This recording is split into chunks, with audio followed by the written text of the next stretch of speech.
What's up, everybody? It's me, Adam, here again to talk about some vinyl records. In the year 3030, everybody wants to be an MC. In the year 3030, everybody wants to be a DJ. Alright, so first up, I have The Crane Wife by the Decemberists. This is a fantastic album, one of my favorite albums by the Decemberists. I love how progressive they are. I know that's a word I throw out about a lot of my music. I love musicians that aren't afraid to do something really ambitious, and there are few bands that are as ambitious and literary as the Decemberists, and Crane Wife shows that really nicely. Okay, next up I have Deltron 3030. Now, this is a bit of an anomaly in my record collection because it is the only hip-hop album that I own on vinyl, and likely to be the only one that I ever purchase. The thing that I love about Deltron 3030 is not only Del the Funky Homo Sapiens style of rap, but the content lyrically is so crazy on this double LP. It's all about the year 3030.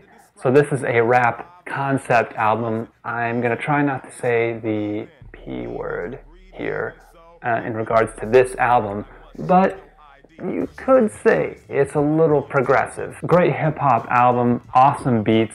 It's like science fiction, which I love science fiction. Anyways, kind of a weird album. You should check it out.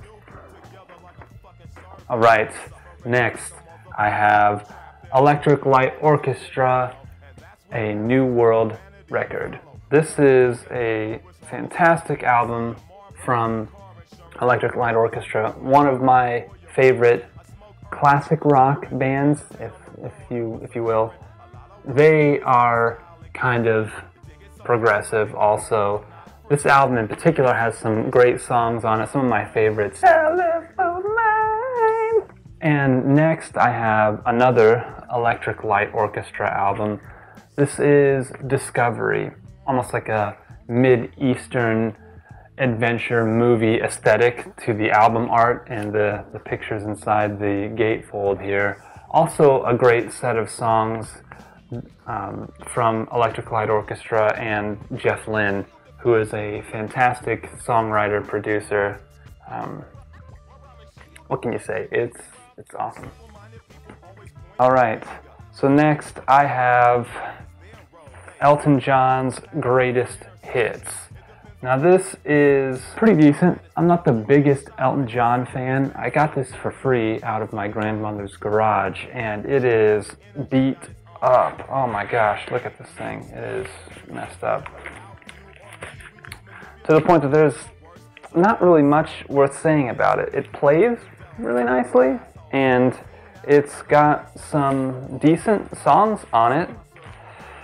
You know, Your Song, which is cool. Goodbye Yellow Brick Road, which is a great song.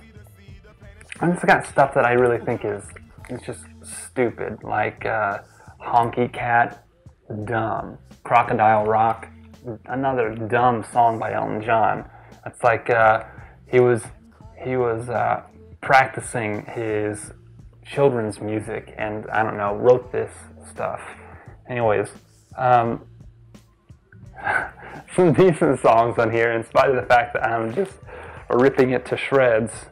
I don't know, it's Elton John, whatever, it's piano rock. It's he's an important character in the development of a specific subgenre of rock and roll that gave us treasures like Ben Folds 5.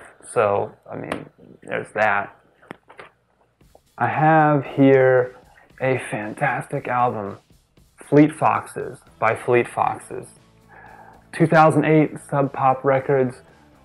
Oh my gosh, what can I say about these guys? First of all, the album art on this album is absolutely amazing, with a lot of stuff going on. And the fact that I have it on vinyl in this larger format makes this album art pop so much more, because you can see all of the intricate detail in this art.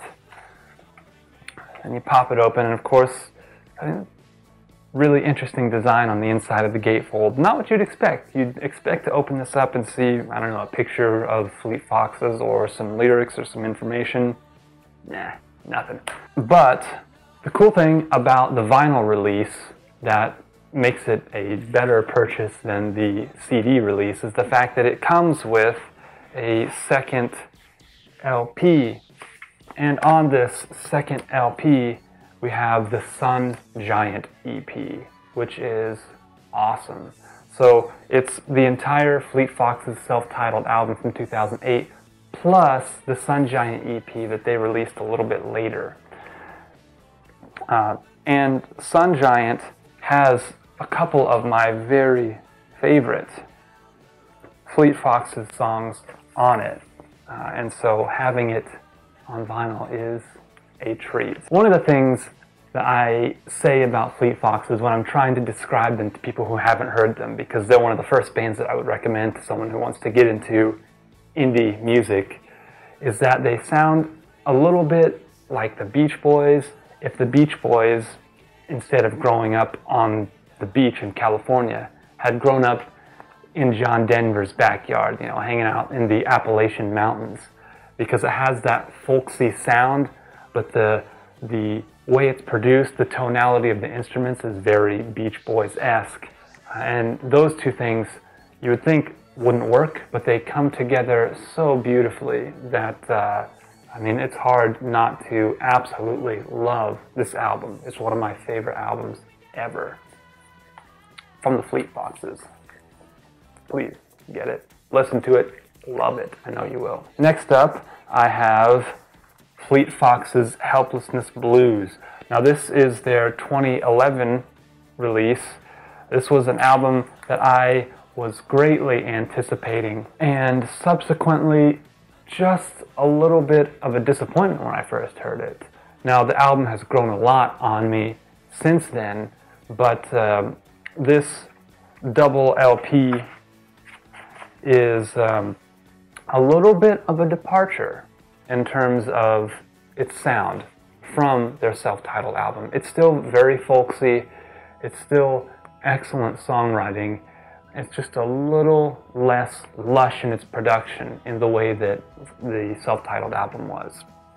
Now, don't let that stop you from listening to it, because it's still one of my very favorite albums from 2011, if not my very favorite album from that year. Great album, just very difficult to top that incredible first full-length release. Last but not least, I have Frank Schweikhardt's Kitchen Table. Now this is a brand new release from Crossroads of America Records. This is an album made by a good friend of mine, actually someone who was in the very first band that I ever played in. It's amazing to see how far he's come since we were playing, you know, thrashy metalcore back in 2002.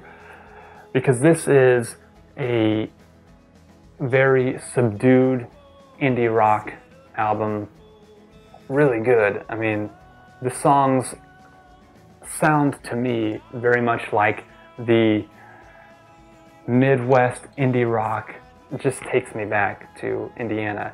This brand new release from Frank, excellent release. If you're interested in indie rock and kind of a singer-songwriter, just a little bit on the bluesy side, I don't know, it's special. It's really special. You know, while I'm at it, big shout out to the guys at Crossroads of America Records. My first copy of this album, when it came, was a little beat up. Here's my original one. It's bent, and the record was warped. I sent an email to those guys over there, and Mike Adams, who some of you may remember from Husband and Wife, the band, which is also a great band, got back in touch with me and was able to get me a record that plays really nicely, and I'm really glad to have it because it's a beautiful album from a good friend of mine. So, all right, and that is quite a bit of vinyl that we covered this time. So look forward to what I talk about next. I don't know why I did that. Anyways, eventually I'm going to run out of vinyl to talk about, so feel free to hit me up on Twitter. I'll put some information in the section below, and I'll eventually talk about something else. So until that eventual moment, keep listening to music, and peace out.